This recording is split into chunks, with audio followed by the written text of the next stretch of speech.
السلام عليكم ورحمة الله وبركاته نحمده ونصلي على رسوله الكريم قال الله عز وجل أعوذ بالله من الشيطان الرجيم بسم الله الرحمن الرحيم وإذ يرفع إبراهيم القواعد من البيت وإسماعيل ربنا تقبل منا إنك أنت السميع العليم ربنا وجعلنا مسلمين لك ومن ذريتنا أمة مسلمة لك وأرنا مناسكنا وتب علينا إنك أنت التواب الرحيم সুপ্রিয় দর্শক মণ্ডলী, মহান আল্লাহ তাআলার দরবারে লাখো কোটি শুকরিয়া আদায় করছি। রব্বে করিম আমাদেরকে পবিত্র হজের মাসে আজকের এই দিনের এই সময় অত্যন্ত গুরুত্বপূর্ণ বিষয় নিয়ে অত্যন্ত গুরুত্বপূর্ণ অনুষ্ঠানে কথা বলার মতো তৌফিক দান করেছেন। আপনাদেরকে অনুষ্ঠানটি দেখার আল্লাহ তাআলা সুযোগ করে দিয়েছেন। তৌফিক আল্লাহ তাআলার পক্ষ থেকে শুকরিয়া জানাচ্ছি রব্বে করিমকে। ইয়া রাব্বি লাকাল হামদ কামা ইয়ানবাগি লিজালালি ওয়াজহিক ওয়া আযীমি সুলতানিক। হযরত ইব্রাহিম আলাইহিসসালাম এবং ইসমাইল আলাইহিসসালাম যখন বাইতুল্লাহ শরীফের ভিত নির্মাণ করেছেন, আল্লাহ তাআলার কাছে দোয়া করেছিলেন নির্মাণ শেষে, রব্বানা তাকাব্বাল মিন্না ইন্নাকা আনতাস সামিউল আলিম। হে আল্লাহ, আমরা যা করেছি আপনি দেখেছেন, আপনি তো সামিউন, আপনি সকল কিছু শোনেন, দেখেন, আপনি সকল কিছু জানেন। রব্বানা ওয়াজআলনা মুসলিমাইন লাকা ওয়া মিন যুররিয়াতিনা উম্মাতান মুসলিমাতান লাক। পরবর্তীতে তিনি দোয়া করেছেন পরিবারের জন্য, পরিবারের সদস্যদের জন্য, এবং তারা যেন হজ আদায় করে, হজের বিধানাবলী, হজের নিয়মাবলী আদায় করে যথাযথভাবে আল্লাহ তাআলার কাছে দোয়া করে। হযরত ইব্রাহিম আলাইহিসসালামের সেই দোয়াকে আল্লাহ তাআলা কবুল করেছেন। তাই তো প্রতি বছর হজের সময় সারা বিশ্বের আনাজ কানাজ থেকে বহু সংখ্যক লোক পবিত্র বাইতুল্লাহ শরীফে জিয়ারত করার জন্য, হজ করার জন্য সেখানে গমন করে। এই হজের সফরে ইবাদতে রয়েছে অনেক গুরুত্ব এবং তাৎপর্য।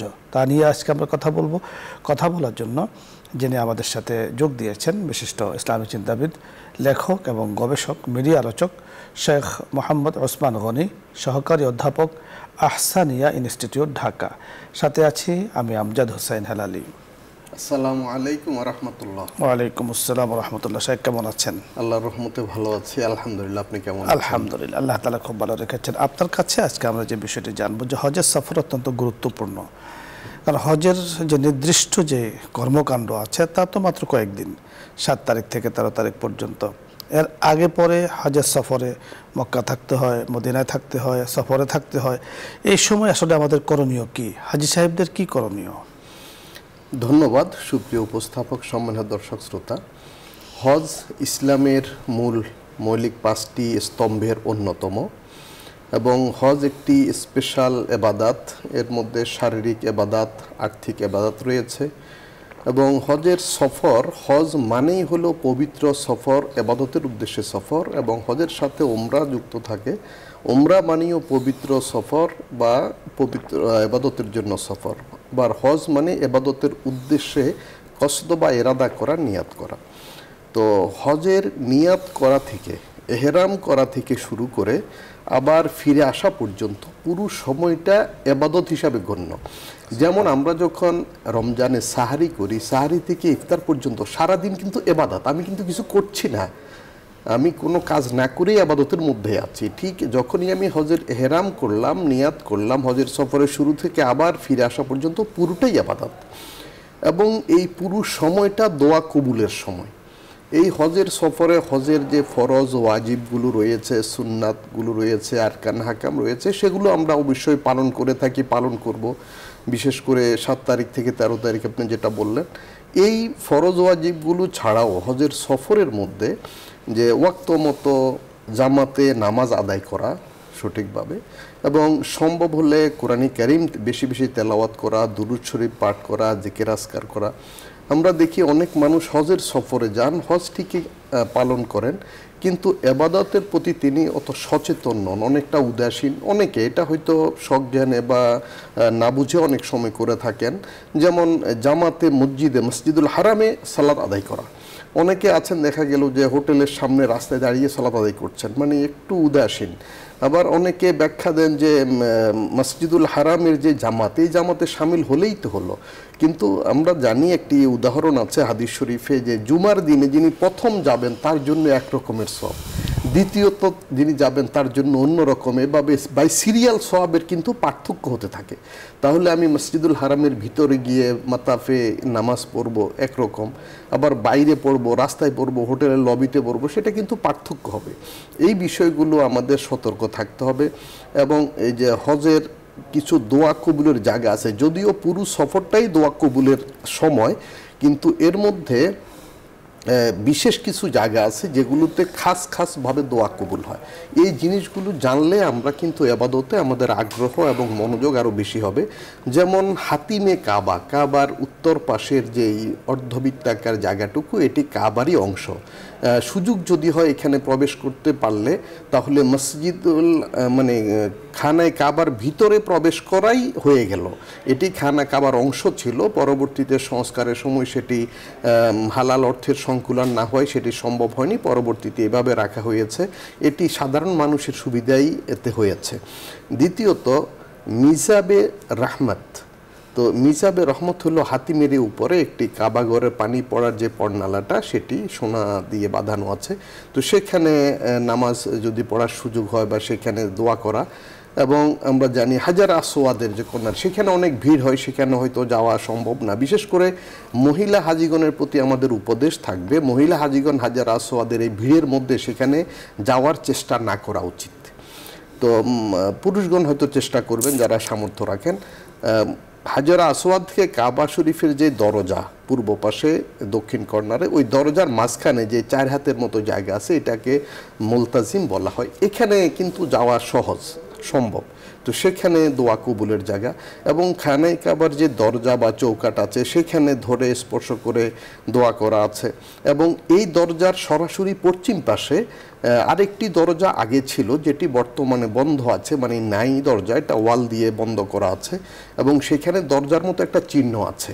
তো সেখানেও কিন্তু এটাকে মুস্তাজার বলা হয়। এই জায়গায়ও কিন্তু দোয়া কবুল হয়। পুরো মাতাফ কিন্তু দোয়া কবুলের জায়গা, মানে এই দোয়া কবুলের জায়গা পুরোটাই, তার মধ্যে কিন্তু বিশেষ বিশেষ জায়গাগুলো আরও স্পেশাল।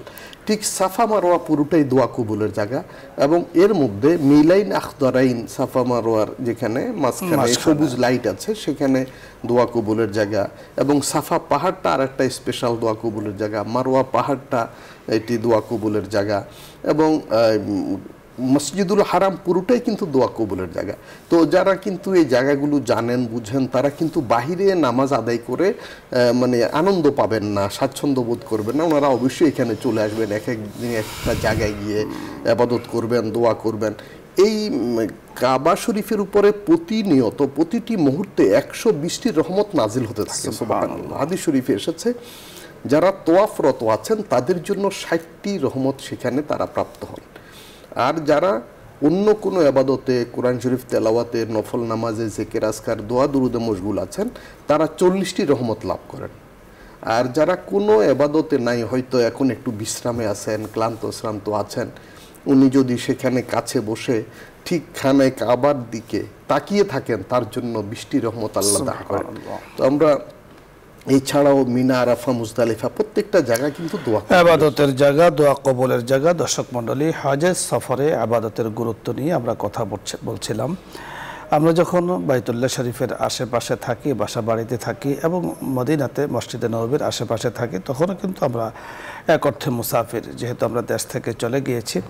আর মুসাফিরের যে নিয়ম আছে, মুসাফিরের যেই দূরত্ব আছে, সেই দূরত্বের পরিমাণ যদি হয়, তাহলে সেখানে আমরা অতনে একামত বলা হয়, অবস্থানের জন্য আমরা সেখানে আমাদের 4 রাকাত নামাজ পড়ব। আর যদি সেই সময়টা আমরা পার না করি, থেকে অল্প সময় থাকে, তাহলে কিন্তু আমরা মক্কাতেও মুসাফির, মদিনাতেও মুসাফির। আর সিস্টেমটি এমন করা আছে যে মদিনাতে সর্বোচ্চ 7 দিন বা 8 দিনের সেখানে থাকার ব্যবস্থা। মক্কা থেকে মদিনার দূরত্ব অনেক বেশি, সেক্ষেত্রে মদিনাতে তো অবশ্যই আমরা মুসাফির। কেউ যদি বেশি দিন থাকার নিয়ত করে, তা 15 দিনের বেশি থাকার নিয়ত করে, তাহলে তিনি মুসাফির নয়। এই হিসাবে হজের সফর অত্যন্ত গুরুত্বপূর্ণ, যেটা আমাদের মুহতারাম বলেছেন, যে সফরে যে জায়গাগুলো কথা উনি বলেছেন, ওই জায়গাগুলোতে আল্লাহ তাআলার কাছে দোয়া করা। বিশেষ করে যখনই আমি এহরামে প্রবেশ করেছি বাড়ি থেকে, অথবা মিকাত থেকে, মিকাতের পূর্বে এহরাম বেঁধেছি, তখন থেকে কিন্তু ইবাদত বা দোয়া কবুল হওয়ার সময় শুরু হয়ে যায়। তাই এহরামে থাকা অবস্থায় এহরামের জন্য গুরুত্বপূর্ণ যে বিষয়গুলো আছে সেগুলো তো আমরা মানবই, আর সার্বক্ষণিক আল্লাহ তাআলার ধ্যান ও খেয়ালে নিজেকে রাখা এবং বেশি বেশি করে মাগফিরাতের নিজের জন্য, আত্মীয় স্বজনের জন্য, দেশবাসীর জন্য, সকলের জন্য মাগফিরাতের দোয়া করা, আল্লাহ তাআলা যেন মাফ করে দেন এবং হজ্জে মাবরুর, হজ্জে মকবুল নসিব করেন। আল্লাহ রাব্বি করিম আমাদেরকে এই কথাগুলো বোঝার তৌফিক দান করুন। যারা হজে গিয়েছেন আলহামদুলিল্লাহ তাদের জন্য আমাদের দোয়া রইল, যারা এখনও যাচ্ছেন যাবেন সকলের জন্য দোয়া রইল। সকলে আমরা এই বিষয় লক্ষ্য রাখবো। আল্লাহ তাআলা আমাদের সকলকে হজ্জে মাবরুর মকবুল দান করেন যারা হজে গিয়েছেন বা যাবেন। আলোচ্য বিষয় নিয়ে যদি আপনাদের কারো কোনো কিছু জানার অথবা বোঝার থাকে আপনি প্রশ্ন করতে পারেন, অথবা ইসলামের যে কোনো মাসলা মাসাইল নিয়ে আপনি চাইলে জানতে পারেন। আমরা চেষ্টা করবো আমাদের সাধ্য নিয়ে কথা বলার জন্য। প্রথমে যিনি আছেন, আসসালামু আলাইকুম রহমতুল্লাহ। দর্শক নাম বলে পরিচয় দিয়ে প্রশ্ন করুন।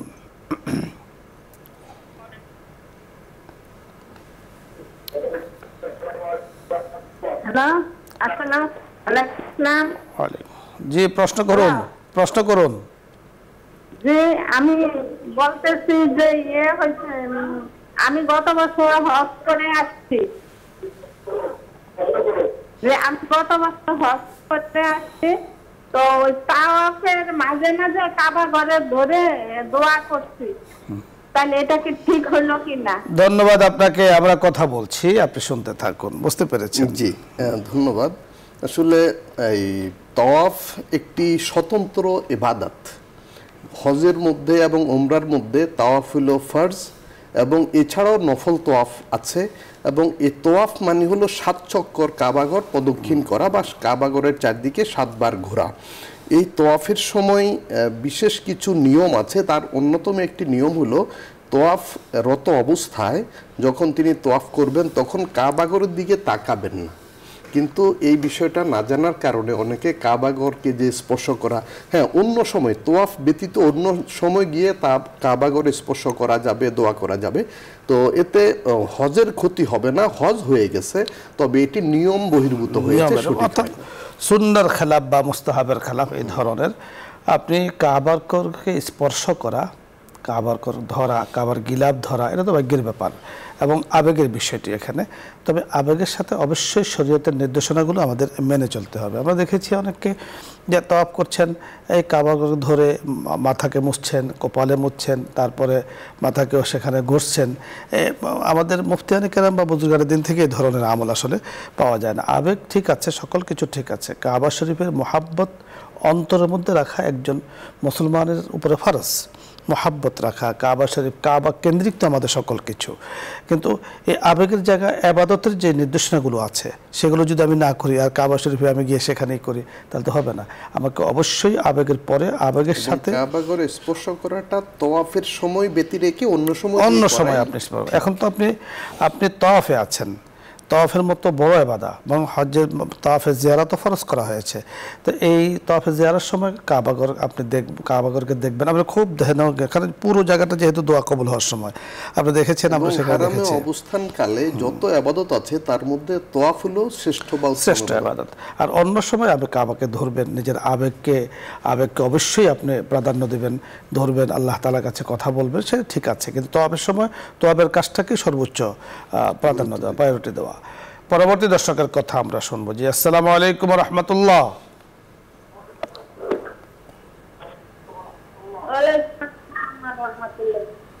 ভালো আছে? জি আলহামদুলিল্লাহ। হুজুর, আমি আপনাদের দেখতে পারিনি, কিন্তু সুন্দরভাবে দেখি, কিন্তু ভালো লাগে হুজুর। এই আমাদের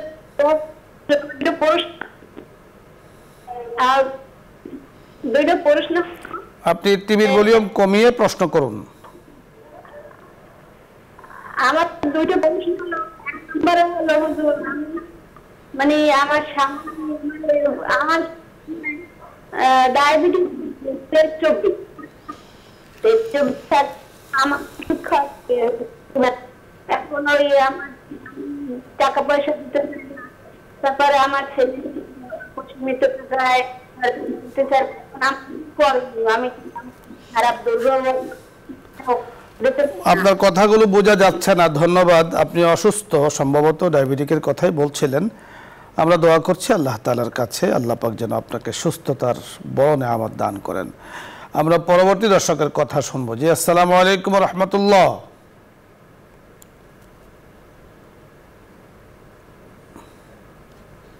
জি দর্শক, প্রশ্ন করুন।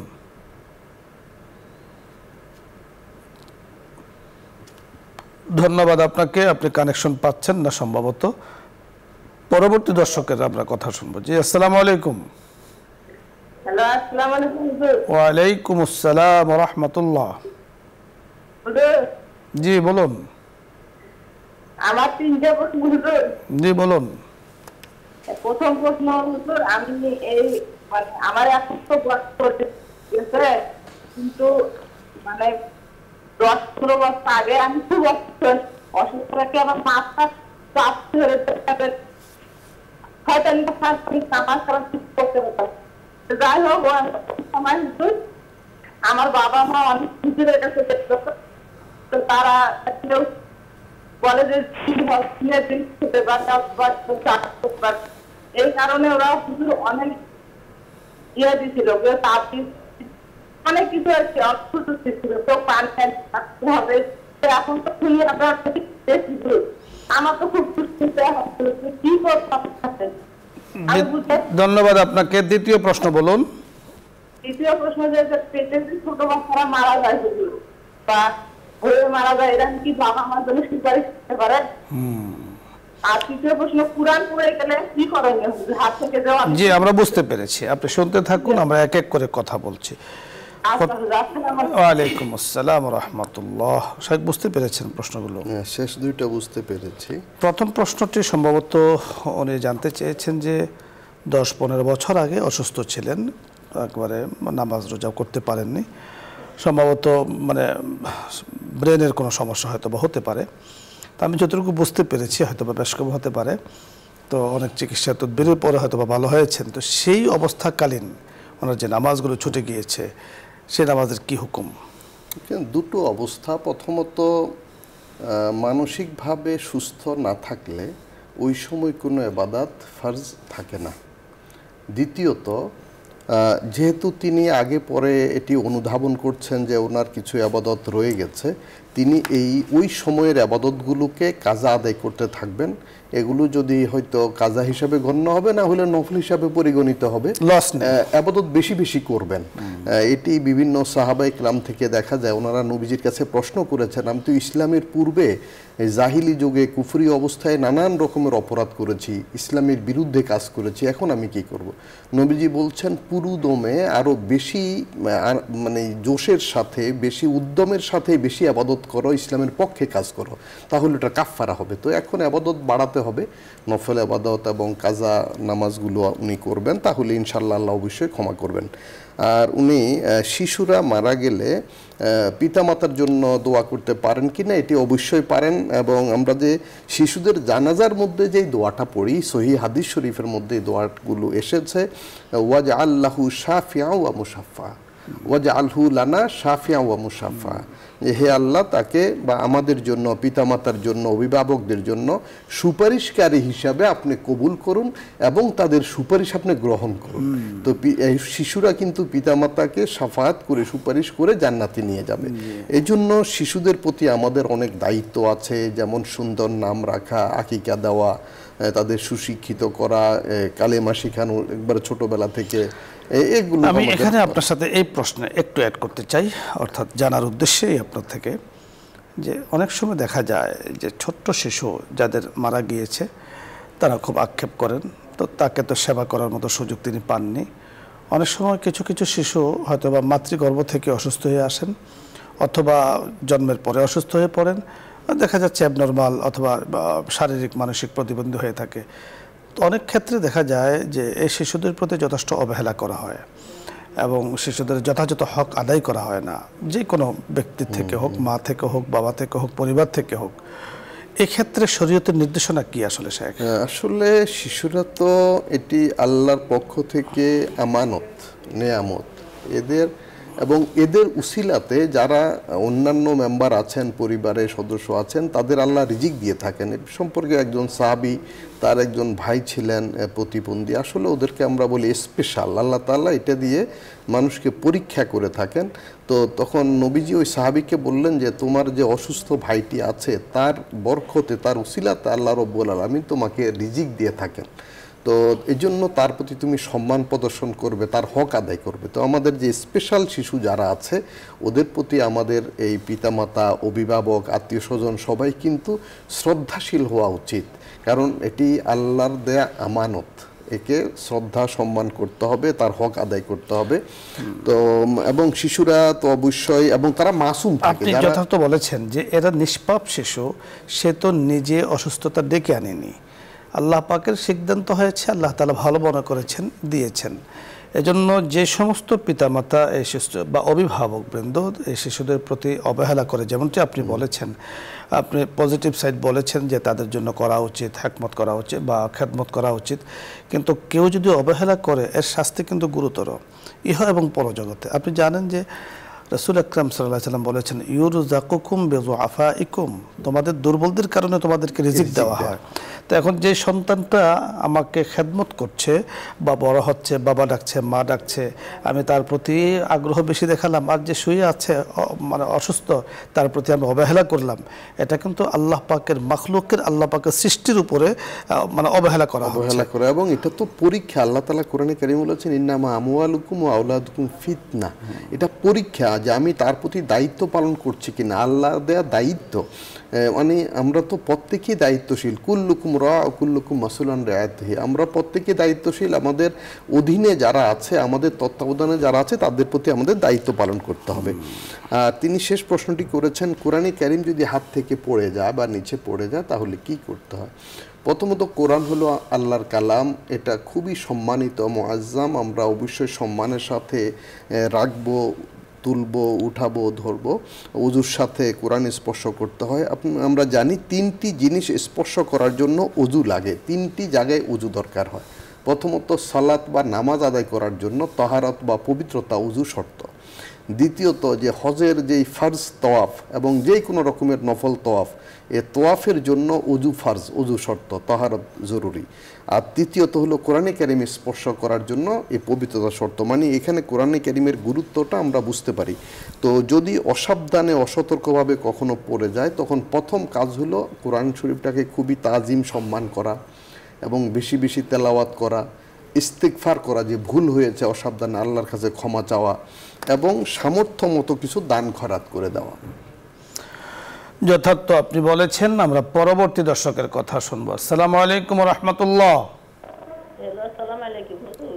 ওয়া আলাইকুম আসসালাম। হুজুর, আমার একটা প্রশ্ন হইছে, আমি তো আগে থেকে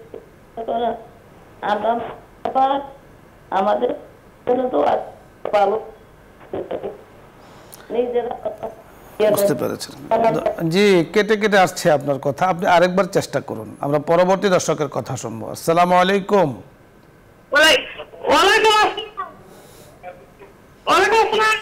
জি জি, আলহামদুলিল্লাহ, আল্লাহ তাআলা ভালো রেখেছেন। জি বলুন।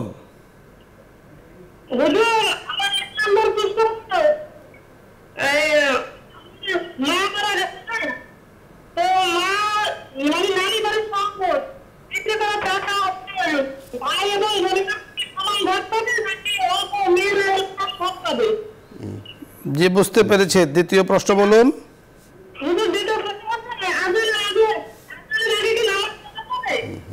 বুঝতে পেরেছি, ধন্যবাদ আপনাকে। আমরা কথা বলছি, আপনি শুনতে থাকুন।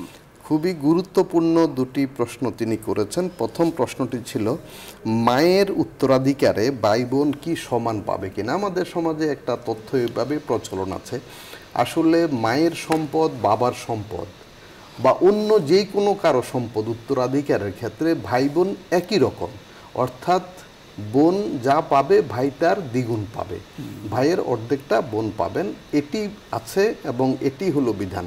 এখন বাবারটা ভাই বোন হিস্সা মতো পাবেন, মায়েরটা সমান পাবেন, এমন কোনো বিধান নেই। সমাজে যে কথাটির রেওয়াজ আছে প্রচলিত, যে বাবারটা তো লিযাকারি মিসলু হাজ্জিল উনসায়াইন, যে ছেলে 2 ভাগ মেয়ে 1 ভাগ পাবে, আর মেয়েদের ব্যাপারে কথা আছে মার অংশ যেটা মেয়েরা পেয়ে থাকে সাধারণত সমাজে কথা আছে ভাইয়ের সমান সমান পাবে, মানে ভাইয়ের সমান সমান পাবে, অথবা ক্ষেত্র বিশেষে আছে যে ভাইরা পাবেই না মেয়েরাই পাবে। আসলে বিষয়টা কিন্তু উত্তরাধিকারী বিধানটা এমন নয়, এটা সব ক্ষেত্রেই সমান পাবে। হ্যাঁ। দ্বিতীয় আরেকটা অতীব গুরুত্বপূর্ণ প্রশ্ন করেছেন, এটি আমাদের সকলেরই মনোযোগী হওয়া উচিত, যে আজানের আগে নামাজ বা সালাত আদায় করা যাবে কিনা। আসলে আজান হইল জামাতের জন্য আহ্বান বা জামাতের জন্য এটি সংকেত, কিন্তু আমাদের নামাজের ওয়াক্ত হওয়ার পরেই নামাজ আদায় করা যাবে এবং আউয়াল ওয়াক্তে নামাজ আদায় করা খুবই উত্তম, উচিত, এবং বিশেষ করে মা বোনদের জন্য, মহিলাদের জন্য এটি অত্যন্ত গুরুত্বপূর্ণ। যখনই নামাজের ওয়াক্ত হবে, আমরা চিরস্থায়ী নামাজের ক্যালেন্ডার আছে, বিভিন্ন পত্রিকাতে এটি আমরা পাই, অনলাইনে অফলাইনে বিভিন্ন জায়গায় আমরা পাই, ক্যালেন্ডারের মধ্যে তো আছেই, বিভিন্ন বই কিতাবে আছে। আমরা নামাজের ওয়াক্ত যখন হবে, যেমন আমরা মনে করি যদি দুপুর 12টায় এখন জোহরের ওয়াক্ত যদি হয়ে যায় বা 12:15টায়, তো একটার মধ্যে যদি কেউ নামাজ পড়েন, এখন আজান হবে হয়তো 1:15টায়, তিনি 12:30টায় জোহর পড়ে ফেললেন। অনেক সময় দেখা যায় মহিলাগণ কাজে এত ব্যস্ত থাকেন যে নামাজ দেরি হলে অনেক সময় কাজা হয়ে যায়। তো তার চেয়ে উচিত হলো নামাজ যত আগে আদায় করতে। আপনি যথার্থ বলেছেন, অক্ত হওয়ার পরে নামাজ পড়া যাবে। আজানের পরে অক্ত মোতাবেক, অর্থাৎ শুরু ওয়াক্তে যদি আজান দেয় তাহলে আপনি আজানের পরে নামাজ পড়বেন, আর যদি শুরু ওয়াক্তে আজান না দেয়, আজান 10 মিনিট পরে দেয়, আপনি চাইলে অক্ত হওয়ার 10 মিনিটের মধ্যে। কিন্তু বাংলাদেশের কালচারে মাগরিব ওয়াক্ত ছাড়া কখনো ওয়াক্তের সঙ্গে সঙ্গে আজান হয় না, প্রায় আধা ঘন্টা পরে আজান হয় সাধারণত। ফজরে জোহরে আধা ঘন্টারও পরে, 45 মিনিট পরে আজান হয়। আপনি যথার্থ বলেছেন, তাই হচ্ছে। আমরা পরবর্তী দর্শকের কথা শুনবো। জি, আসসালামু আলাইকুম ওয়া রাহমাতুল্লাহ।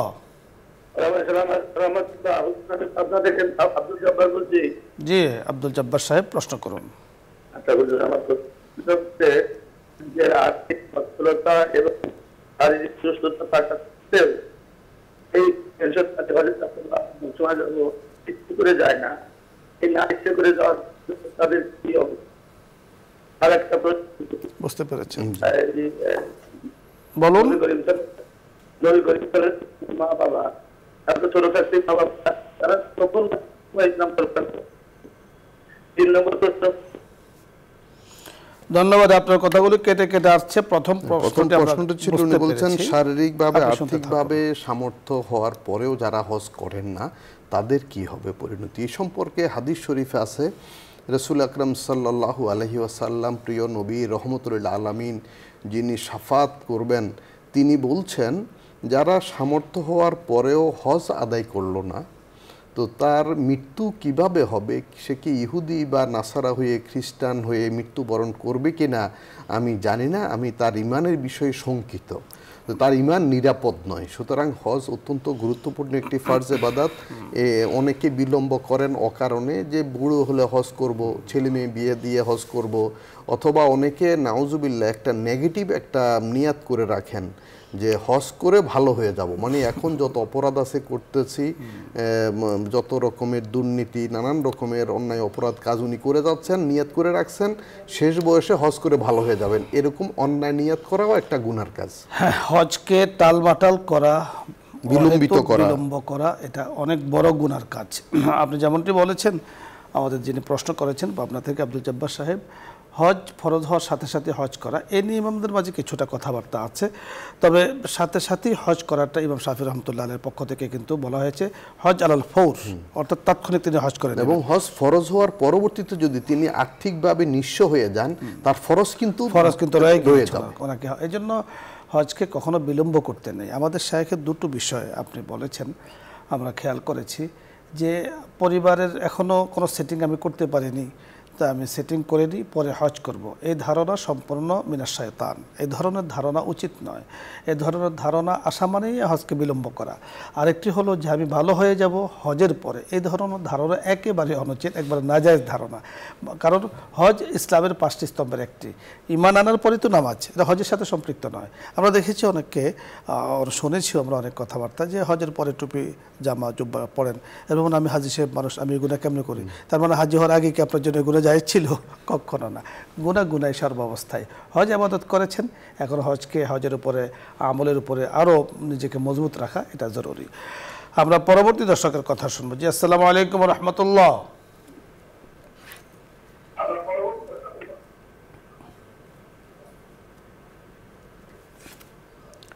দর্শক শুনতে পাচ্ছেন, প্রশ্ন করুন। সম্ভবত আপনি কানেকশন পাচ্ছেন না, আমরা পরবর্তী দর্শকের কথা শুনবো। আসসালামু আলাইকুম। আসসালামু আলাইকুম। ওয়ালাইকুম আসসালাম। হুজুর, আমার একটা প্রশ্ন ছিল। আপনার এই যে যারা নাকি মসজিদের সভাপতি, কমিটি, সেক্রেটারি, তারা তো শতকরা 95 মসজিদের কাজে তারা সুদ খায়, হারাম টাকা কামাই করে, এরকম আছে তো? আমরা বুঝতে পেরেছি, আপনি শুনতে থাকুন, আমরা কথা বলছি। আসলে আপনি কি বোঝাতে চেয়েছেন পুরোটা আমরা বুঝতে পেরেছি। শরীয়তের বিধান নির্দিষ্ট কোনো ব্যক্তির জন্য নয়, শরীয়তের বিধান সকলের জন্যই। আপনি খুব খেয়াল করে শুনুন, শাইখের কাছে আমরা বিস্তারিত জানব। হযরত শেখ আকবর ওনাকে জিজ্ঞেস করা হয়েছিল যে যিনি নামাজ আদায় করেন না তার বিধান কি। তো উনি সুন্দর জবাব দিয়েছেন, বলছেন তার বিধান হলো আপনি তাকে নামাজি বানাবেন, আপনি তাকে মসজিদে নিয়ে যাবেন।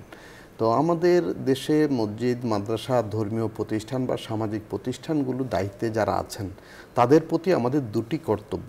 প্রথমত প্রতিষ্ঠানের প্রতি, দ্বিতীয়ত ওই ব্যক্তিগণের প্রতি।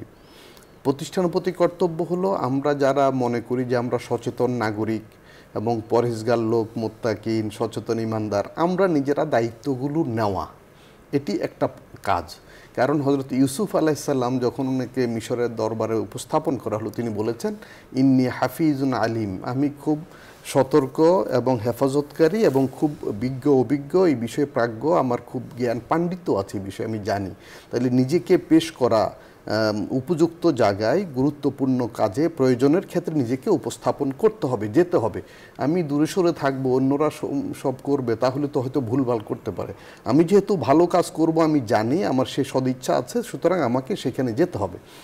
দ্বিতীয়ত যারা সেই দায়িত্বগুলোতে আছে তাদের সংশোধন করা, তাদেরকে ভালো কাজে সম্পৃক্ত করা, তাদেরকে জ্ঞান দেয়া, তাদেরকে যেইভাবে সম্ভব দাওয়াতি কাজের মাধ্যমে, সংস্কার কাজের মাধ্যমে তাদের প্রতি আমাদের দায়িত্ব আছে। পুরো সমাজের প্রতি আমাদের দায়িত্ব আছে। সমাজের সকল মানুষ যেন ভালো হয়। আমি কিন্তু একা ভালো থাকতে পারবো না, এবং জান্নাতে একা যাওয়া কঠিন যদি আমি দায়িত্ব পালন না করি। কারণ আল্লাহ রব্বুল আলামিন আমাকে জিজ্ঞেস করবেন যে তুমি একা ভালো ছিলে, কিন্তু অন্য মানুষগুলো যে অন্যায় করেছে তুমি কোনো নীরব ছিলে, দায়িত্ব পালন করো নাই কেন? বনি ইসরায়েলের একজন বুজুর্গের গল্প হাদিস শরীফে এসেছে যে যখন পুরো সমাজে অপরাধ ছড়িয়ে গেছে, তখন আল্লাহ রব্বুল আলামিন হুকুম দিলেন ফেরেশতাদেরকে যে এলাকাটাকে তুমি উল্টিয়ে দাও তোমরা। তখন ফেরেশতা বললেন যে আল্লাহ, একজন বুজুর্গ মানুষ আছে যিনি সেখানে আল্লাহ বিল্লাহ করেন, জিকির আজকার করেন, পরহেজগার, তিনি অপরাধ করেন না। তো আল্লাহ বললেন আগে তাকে উল্টিয়ে দাও, তার উপরে পুরো এলাকা উল্টিয়ে দাও। সুতরাং আমরা যারা ভালো আছি মনে করছি, আমাদের উচিত প্রথমত দায়িত্বগুলো নেওয়া বা নেয়ার চেষ্টা করা বা প্রস্তুতি নেওয়া। দ্বিতীয়ত যারা ভুল করছেন, অন্যায় করছেন, তাদেরকে সংশোধন করা বা শুধরানো। শাইখ, আপনি যথার্থ বলেছেন। আমি আপনার সাথে এই প্রশ্নে যেহেতু পরামর্শ চেয়েছেন বা এখানে শরীয়তের মাসআলা অনেকটা যুক্ত, মসজিদ, মাদ্রাসা, দ্বীনি প্রতিষ্ঠান এগুলো অত্যন্ত গুরুত্বপূর্ণ ইসলামিক স্থাপনা, নির্দেশনা। তো এখানে আমি যখন দায়িত্ব পালন করছি, আমি আমার সকল কিছুকে আল্লাহ তাআলার কাছে অর্পণ করি, আমি দায়িত্বগুলো পালন করছি। এখানে আমাদের শাইখে বলেছেন যে কারা দায়িত্বে আসবে, দায়িত্বে আসার জন্য গুণাগুণ কি। তো গুণাগুণের কথা উনি বলেছেন, আপনারা বুঝতে পেরেছেন যে তাকওয়া গুণাগুণ অবশ্যই জরুরি। সেই ক্ষেত্রে অনেক সময় দেখা যায় যে অনেকেই বলে থাকে যে মসজিদের সভাপতি সাহেব সুদ খায়, কথার কথা বলছি, তাহলে সুদ খাওয়া সভাপতির জন্য না জায়েজ, যিনি বলছেন ওনার জন্য কি জায়েজ? আমরা একটু আগে কিন্তু কথাগুলো আমরা বলেছি যে হজে যাইলে আমি ভালো হয়ে যাব, হজের আগে ভালো হয়ে যাব, কমিটিতে নাই, তিনি কিন্তু অন্যায় অপরাধী বা সুদের ব্যবসা করছেন, যুক্ত আছেন। তো সভাপতি সাহেবের জন্য সুদ, ঘুষ, অন্যায় যেমন নিষেধ, ঠিক আপনি যিনি বলছেন আপনার জন্য কিন্তু সকলের জন্য এই বিষয়টা নিষেধ। আমরা সাপোর্ট করছি না যে কে কাজ করছে। সভাপতি সাহেব যিনি হয়েছেন, আমরা মনে করব আল্লাহ তাআলা যেহেতু ওনাকে আল্লাহ তাআলার ঘরে লাগিয়ে রেখেছেন, এই উসিলা আল্লাহ তাআলা ওনাকে ভালো করতে পারেন। কিন্তু সভাপতি সাহেবের জন্য বা সেক্রেটারি, মসজিদ কমিটি যারা আছেন, ওনারা নিঃসন্দেহে মসজিদকে চালাবেন, যেই ফর্মুলা আমাদের শাইখে বলেছেন ওইভাবে চালাবেন। কিন্তু শরীয়তের নিষিদ্ধ বস্তু যেগুলো, এগুলো সকলের জন্য নিষেধ, সকলের জন্য নিষেধ। হারাম বস্তু সকলের জন্য। দায়িত্বপূর্ণ জায়গায় গেলে দায়িত্ব বেড়ে যায়, সেক্ষেত্রে তো অবশ্যই তার থেকে বিরত থাকতে হবে। তার মানে এই নয় আমরা যারা মুসলিম সাধারণ মানুষ আছে আমাদের জন্য এগুলো জায়েজ, সকলের জন্য হারাম, সকলের জন্য। এই জন্য শুরুতেই কিন্তু আমি বলেছিলাম শরীয়তের হারাম নিষিদ্ধ বস্তুগুলো সকলের জন্যই, আদিষ্ট বস্তুগুলো সেটাও সকলের জন্য। কোনো দায়িত্ব পালন করা এটা ইসলামের বড় কাজ, আপনি করছেন, আল্লাহ তাআলা আপনাকে তৌফিক দান করেছে। এই কাজকে সামনে রেখে হলো নিজেকে শুধরিয়ে নেওয়া, যে আমার জীবনটাকে আমি পরিশুদ্ধ করি। আরেকটি বিষয় আপনি বলেছেন যে আমরা যারা আছি আমরা চেষ্টা করব ওনাদেরকে সহযোগিতা করতে, ওনাদেরকে ভালো সেক্ষেত্রেও সহযোগিতা করতে গিয়ে যদি আবার মারামারি হয় তাও সেটাকে দরকার নেই। আপনি আপনার সাধ্য অনুযায়ী আপনার অ্যাঙ্গেল থেকে আপনার অবস্থান থেকে আপনি চেষ্টা করবেন ভালো পরামর্শ দিতে, এবং তার জন্য কিন্তু নিজে আগে শুধরাতে হবে।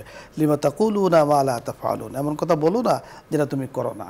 হ্যাঁ, এমন কথাই বলতে যাবে যেটা তুমি শুধরানোর পন্থাটাও যৌক্তিক এবং ইতিবাচক হতে হবে। ইদফা বিল্লাতি হিয়া আহসান, সুন্দরভাবে, যাতে সমাজের মধ্যে কোনো রকমের ফিতনা ফাসাদ বিশৃঙ্খলা সৃষ্টি না হয়, পরিকল্পিতভাবে। ধন্যবাদ শেখ আপনাকে। মসজিদ কমিটি জনগণের নির্বাচন করেন, জনগণের সকল কিছু দেখে মসজিদের জন্য উপযুক্ত ব্যক্তিকে নির্বাচন করে থাকেন। আর যারা মসজিদ কমিটি আমরা আছে আমাদের সর্বোচ্চ আল্লাহ তাআলার ঘরের সম্মান মর্যাদা সকল কিছুকে রক্ষা করেই চলতে হবে। আল্লাহ পাক এই ওসিলা আমাদের আপনার জন্য হেদায়েতের বিশাল বড় দরজা খুলে দিয়েছেন, সেটাকে গনিমত মনে করতে হবে। শেখ আপনাকে ধন্যবাদ, অত্যন্ত সুন্দর চমৎকার আলোচনা। আজকে আপনি আমাদের অনুষ্ঠানে এসেছেন এবং উপহার দিয়েছেন। দর্শক মণ্ডলী, আমরা অনুষ্ঠানের ঠিক শেষ পর্যায়ে আছি। হজের সফরে ইবাদতের গুরুত্ব নিয়ে আমরা কথা বলছিলাম। হজ শব্দের অর্থ যদি আমরা একটু চিন্তা করি, হজের অর্থ হলো আল কাসদ, ইচ্ছা করা। তো যেদিন থেকে আমি হজের ইচ্ছা করেছি সেদিন থেকেই আমার উপরে অনেক কিছু দায়ভার চলে আসে, যেমন ফালা রাফাসা ওয়ালা ফুসুক ওয়ালা জিদালা। যেহেতু আমি হজের ইচ্ছা করেছি, সুতরাং এই কাজগুলো হজের সফরও করা যাবে না, এই কাজগুলো হজে যাওয়ার আগেও করা যাবে না। মুসলিম হিসাবে আমাদের সকলেরই দায়িত্ব রয়েছে এবং মনের একটা আকর্ষণ থাকে যে আমি একবার হলেও বাইতুল্লাহ শরীফে যাব, রওজা মুবারকে সরাসরি সালাম বলবো। সেই হিসাবে এই তিন কাজ থেকে সর্বাবস্থায় নিজেকে বিরত রাখতে হবে। আল্লাহ রাব্বে করিম আমাদের সকলকে বোঝার তৌফিক দান করুন। সকলের প্রতি আল্লাহ পাকের রহমত কামনা করে আজকের মতো বিদায় নিচ্ছি। আসসালামু আলাইকুম ওয়া রাহমাতুল্লাহি ওয়া বারাকাতুহু। এখন দোয়া হবে, দরুদ ইস্তিগফার পাঠ করি। আল্লাহুম্মা সাল্লি على محمد وعلى آل محمد كما صليت على إبراهيم وعلى آل إبراهيم إنك حميد مجيد. اللهم بارك على محمد وعلى آل محمد كما باركت على إبراهيم وعلى آل إبراهيم إنك حميد مجيد. أستغفر الله ربي من كل ذنب وأتوب إليه.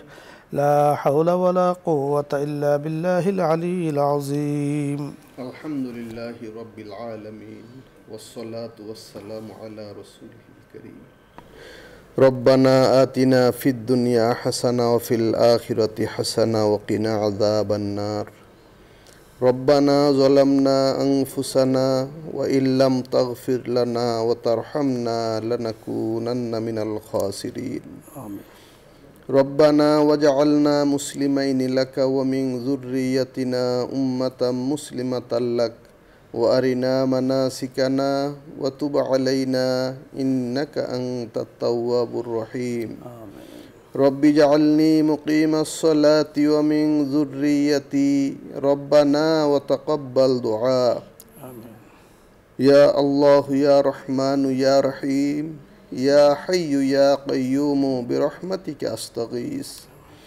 اللهم اغفر لحينا وميتنا وشاهدنا وغائبنا وصغيرنا وكبيرنا وذكرنا وأنثانا. اللهم من أحييته منا فأحيه على الإسلام ومن توفيته منا فتوفه على الإيمان. آمين. اللهم ارزقنا حجا مبرورا وذنبا مغفورا وسعيا مشكورا وتجارة لن تبور. آمين. পরওয়ারদিগার রব্বুল আলামিন, ইয়া আল্লাহ আমাদের ভুল ত্রুটি গুনাহ খাতাগুলো আপনি মাফ করে দিন। আমিন। রব্বুল আলামিন, আমরা দ্বীনি কথা, কোরআন ও হাদিসের কথা, ইসলামের কথা, ইবাদতের কথা, হজের কথা আলোচনা করেছি, শুনেছি, বুঝার আমল করার তৌফিক দান করুন। আমিন। ইয়া আল্লাহ আমাদের সকলকে আপনি জীবনে একবার হলে হজের তৌফিক দান করুন। আমিন। ইয়া আল্লাহ আমাদের সকলকে আপনি, যারা বাংলাদেশ থেকে হাজী সাহেবগণ হজে গিয়েছেন, হজে যাচ্ছেন, সকলকে হজ্জে মকবুল, হজ্জে মাবরুর নসিব করেন। ইয়া আল্লাহ হজের সফরকে আপনি নিরাপদ করে দেন ইয়া আল্লাহ, সকলকে সহি সালামতে ইয়া আল্লাহ আপনি নিজের আবাসভূমিতে ফিরে আসার তৌফিক দান করেন ইয়া আল্লাহ। রব্বুল আলামিন ইয়া আল্লাহ, অনেকে দোয়া চেয়েছেন, দোয়া প্রার্থী আছেন, আমাদের সাথে হাত তুলেছেন ইয়া আল্লাহ, সকলের মনের সকল নেক ইচ্ছাগুলো আপনি পুরা করে দেন রব্বুল আলামিন ইয়া আল্লাহ। আমাদের মুরব্বিয়ান, আত্মীয় স্বজন, প্রিয়জন ইয়া আল্লাহ যারা কবরবাসী হয়ে গেছেন সকলকে জান্নাতবাসী করে দেন রব্বুল আলামিন। আমাদের সকলকে সুস্বাস্থ্য নেক হায়াত দান করেন ইয়া আল্লাহ। আমাদের ছেলে মেয়ে আউলাদদের আপনি নেক হায়াত দান করেন, পরিবারে শান্তি রহমত বরকত দান করেন, আসমানি জমিনি বিপদ আপদ বালা মুসিবত ফিতনা ফাসাদ থেকে আমাদের হেফাজত করেন ইয়া আল্লাহ। দেশে বিদেশে কাছে দূরে আমাদের আত্মীয় স্বজন, আপনজন, প্রিয়জন যারা যেখানে আছেন সকলের জান মাল ইজ্জত আবরু ইমান আমল আপনি হেফাজত করেন ইয়া আল্লাহ। সারা দুনিয়ার সকল মানুষকে আপনি হেদায়েত দিয়ে দেন, মুসলমানদের ইমানকে মজবুত করে দেন, আমাদের আমলকে দুরুস্ত করে দেন, ফিলিস্তিনি মুসলমানদের আপনি সাহায্য করেন ইয়া আল্লাহ। আমাদের নিউজ 24-এ যারা দায়িত্বশীল আছেন ইয়া আল্লাহ এ সকলকে আপনি কবুল করেন ইয়া আল্লাহ। বসুন্ধরা গ্রুপের চেয়ারম্যান এন্ড বিশ্ব সকলকে আপনি কবুল করেন, তাদের মনের ইয়া আল্লাহ সকল নেক ইচ্ছাগুলো পুরা করেন রব্বুল আলামিন ইয়া আল্লাহ। দুনিয়া আখিরাতে তারা কি কামিয়াবি দান করেন। সাল্লাল্লাহু তাআলা আলা খায়রি খালকিহি সাইয়্যিদিনা ওয়া মাওলানা মুহাম্মদ ওয়া আলা আলিহি ওয়া আসহাবিহি আজমাইন আমিন বিরহমাতিকা ইয়া আরহামার রাহিমিন।